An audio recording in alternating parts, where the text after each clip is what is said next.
মহাসড়কের খবর জানাতে এই মুহূর্তে গাজীপুর থেকে আমাদের সাথে যুক্ত হচ্ছেন সহকর্মী ইকবাল আহমেদ সরকার। ইকবাল, এই মুহূর্তে মহাসড়কের অবস্থা কেমন দেখছেন? যানবাহনের চাপ কতটুকু রয়েছে এবং কোথাও যানজট তৈরি হচ্ছে কিনা সব মিলে বিস্তারিত জানাবেন।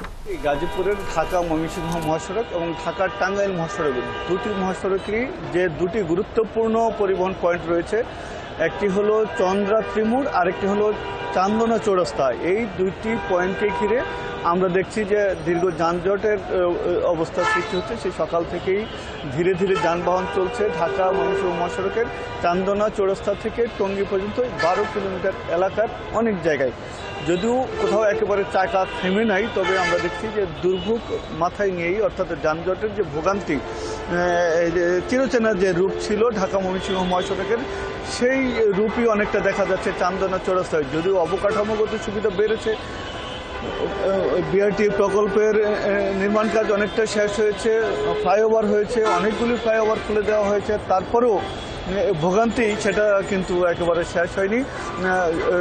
পুলিশের যারা রয়েছেন তারা অবশ্য কাজ করছেন, তবে তাদের মধ্যে যে একটু ঢিলেঢালা ভাব আমার মনে হচ্ছে, কেননা এই চান্দনা চৌরাস্তায় যেভাবে যানজটের সৃষ্টি হয়েছে সেভাবে আসলে যানজটে লেগে থাকার কথা নয়।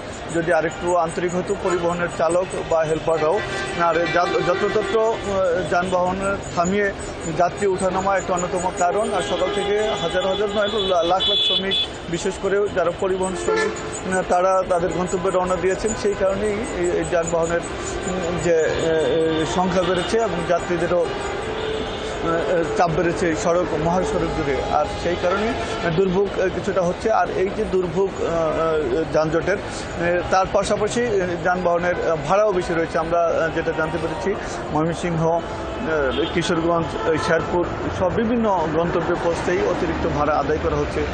যদিও আমরা দেখেছি যে গতকালের আগের দিন এই এলাকায় সেনাবাহিনী অতিরিক্ত ভাড়া নেওয়ার ব্যাপারেও তারা ভূমিকা রেখেছে বা তারা অভিযান চালিয়েছে, ব্যবস্থা নিয়েছে, এরপরও কিন্তু থেমে নাই।